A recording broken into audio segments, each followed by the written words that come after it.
नमस्कार, मैं हूं श्वेता रंजन और आप देख रहे हैं सरेआम। सियासी ताकत, राजनीति के हाथों में खेलती खाकी वर्दी या तमाशबीनों की सहमी हुई खामोशी। वजह और भी हो सकती है, लेकिन सवाल ये है कि मॉडल जेसिका लाल के हत्यारे कैसे छूट गए। सबसे पहले श्यान मुंशी मुकर गए कि रिपोर्ट हिंदी में लिखी थी और उन्हें हिंदी आती ही नहीं। बीना रमानी ने कह दिया कि उन्होंने एक मोटे आदमी को भागते देखा था। वो मनु है या नहीं वो नहीं जानती। रेस्टोरेंट में मौजूद रूबल जंगले ने भी बयान बदला और कहा कि हत्याकांड की बात उन्होंने बीना रमानी के मुंह से ही सुनी थी, वो कुछ नहीं जानते। हमारा गवर्नमेंट है जिसको हमें सुना है, उसकी रिस्पॉन्सिबिलिटी है। To what extent you can do it is our achievement. ना सिर्फ अभियुक्त बरी हुए हैं, जनता मानती है कि उससे महिलाएं असुरक्षित महसूस करने लगी हैं। उनके अंदर ये भावना जागी है कि वो असुरक्षित है। अगर जेसिका लाल तो फिर वो क्यों नहीं। खैर, इस पर चर्चा जारी रखेंगे। फिलहाल एक छोटा सा ब्रेक।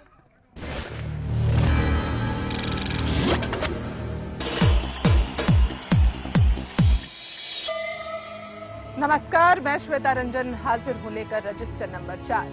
गुनाह की दुनिया को बेनकाब करने के इस मिशन में रहिए हमारे साथ। हमारी कोशिश है गुनाह की दुनिया के स्याह चेहरों को सामने लाने की, ताकि आप हो सके खबरदार अपराध और अपराधियों से। उत्तर पूर्वी दिल्ली पुलिस की गिरफ्त में आए ये हैं वीरेंद्र, राजेंद्र, नाहर और शमशेर। ये बड़ी बड़ी एक्सपोर्ट कंपनियों में फर्जी नाम पते पर अपने आदमी को बतौर सिक्योरिटी गार्ड रखवाते थे। बाद में मौका देखकर वहां से उनका आदमी कीमती सामान चुराकर फरार हो जाता था। पुलिस ने इन्हें 12 सितंबर की शाम करीब 7 लाख रुपए के विदेशी कपड़ों और तालों के साथ वेलकम के शिव मंदिर के पास से गिरफ्तार किया है। गार्ड के नाम पर चोरी करवाने वाले इन शातिरों ने पुलिस को नई चुनौती दे दी है। साथ ही ये कंपनी वालों के लिए भी पैगाम है कि वो किसी भी कंपनी के गार्ड को अपने यहाँ रखने से पहले होशियार रहें। ना ही थमे हैं अपराध और ना ही रुक सके हैं मुजरिमों के हाथ। कहीं आप तक ना पहुंच जाए गुनाहों का साया। इसलिए हर पल रहिए बाखबर शातिरों के हर हथकंडे से। अगले शुक्रवार रात 10 बजे हम फिर करेंगे आपको खबरदार।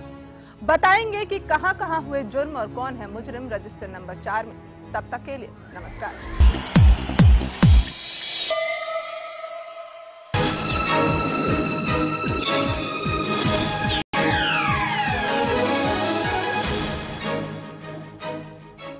नमस्कार, आप देख रहे हैं जनमत का खास कार्यक्रम हम आपके साथ और मैं हूं श्वेता रंजन।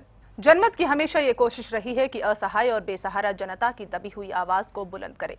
हम आपके साथ वो मंच है जहां हम उठाते हैं आपकी समस्याएं और कोशिश करते हैं कि आपकी तकलीफों और समस्याओं का समाधान हो।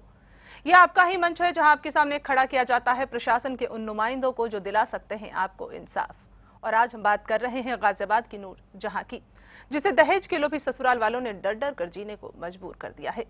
जिस लड़की को आंसुओं का कभी एहसास भी नहीं था, उसकी जिंदगी आज आंसुओं में ही डूबकर रह गई है।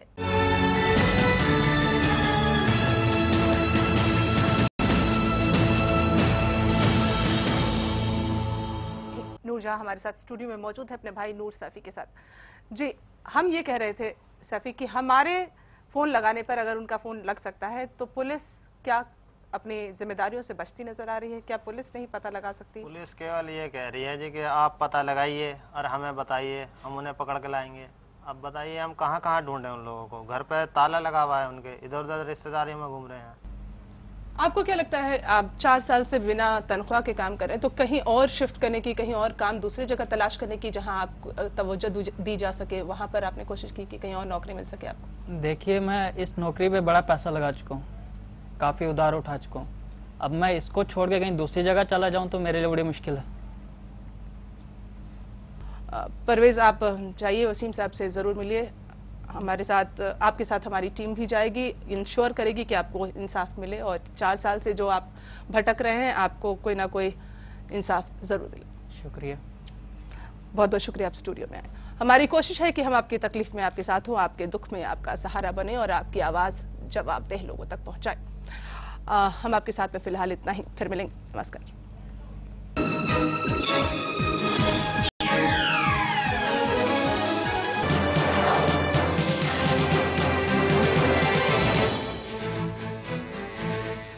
नमस्कार, आप देख रहे हैं न्यूज एंड व्यूज। मैं हूं श्वेता रंजन और मेरे साथ है वरिष्ठ सहयोगी उमेश उपाध्याय। आपका स्वागत है। धन्यवाद श्वेता। राजीव गांधी का आज 62वां जन्मदिन है। प्रधानमंत्री मनमोहन सिंह और यूपीए अध्यक्ष सोनिया गांधी ने वीरभूमि जाकर उनकी समाधि पर श्रद्धा सुमन अर्पित किए। राजीव गांधी की याद में पूरे देश में कार्यक्रमों का आयोजन किया जा रहा है। रविवार की सुबह से ही राजीव गांधी की समाधि वीरभूमि पर नेताओं का आना शुरू हो गया। कांग्रेस अध्यक्ष सोनिया गांधी ने सबसे पहले राजीव गांधी को श्रद्धांजलि दी। उनके साथ प्रियंका गांधी, रॉबर्ट वडेरा और राहुल गांधी भी मौजूद थे। इसके बाद प्रधानमंत्री मनमोहन सिंह, मंत्रिमंडल में उनके अन्य सहयोगियों और दूसरे कांग्रेसी नेताओं ने भी पूर्व प्रधानमंत्री को श्रद्धांजलि दी।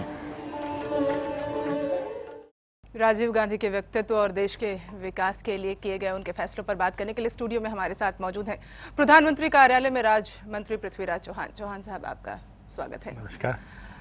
राजीव गांधी एक विजनरी, रिफॉर्मिस्ट, टेक्नोक्रेट और एक अलग ही आकर्षण उनके व्यक्तित्व में।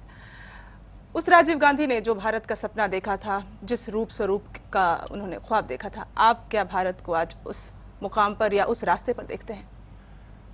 जो सपना राजीव जी ने देखा था वो अपने कार्यकाल में तो वो नहीं देख सके, पूरा नहीं कर सके, लेकिन आज जो रास्ता उन्होंने चुना था, विशेषकर आर्थिक सुधारों का दौर आरंभ हुआ था, प्रशासनिक सुधारों का दौर आरंभ किया था उन्होंने, और विदेश नीति में भी कुछ पहल की थी। उसी रास्ते पे हम आगे चल रहे हैं। तो ये थी पूर्व प्रधानमंत्री राजीव गांधी पर हमारे पेशकश। चौहान साहब, आप स्टूडियो में आए, इस मसले पर आपने हमसे बातचीत की, बहुत बहुत शुक्रिया आपका स्टूडियो में आने के लिए। एंड न्यूज़ एंड व्यूज़ में फिलहाल एक छोटा सा ब्रेक के बाद भी खबरों का सिलसिला जारी रहेगा।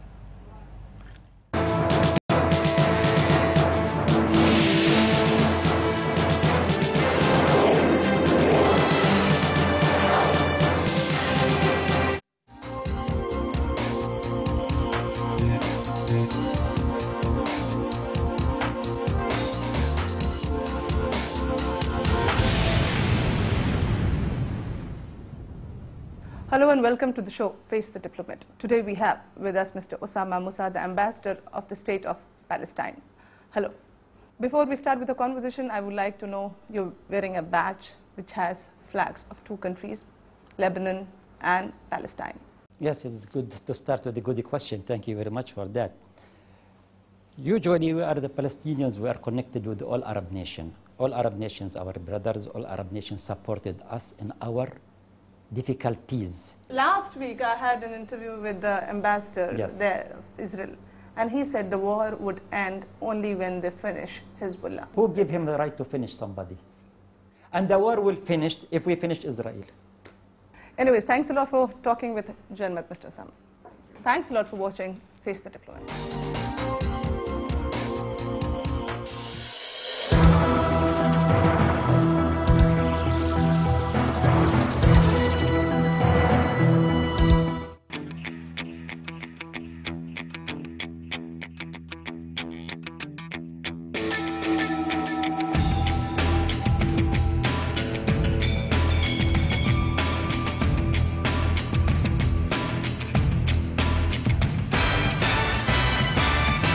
हंसी वादियां, भीगा मौसम और बादलों के साथ गुफ्तगू करते ऊंचे पहाड़, तो कभी खिलखिलाती धूप। हम हैं हिमाचल के हिल स्टेशन धर्मशाला के सफर पर, which is also known as Little Lhasa in India.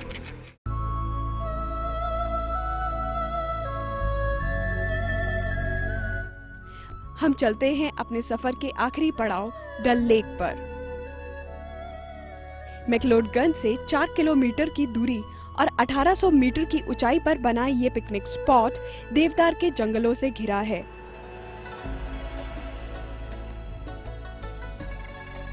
Dull lake में कुदरती रूप से निरंतर पानी जमा होता है। यही वजह है कि हर साल सितंबर में लगने वाले मेले के वक्त यहाँ नहाना पवित्र माना जाता है।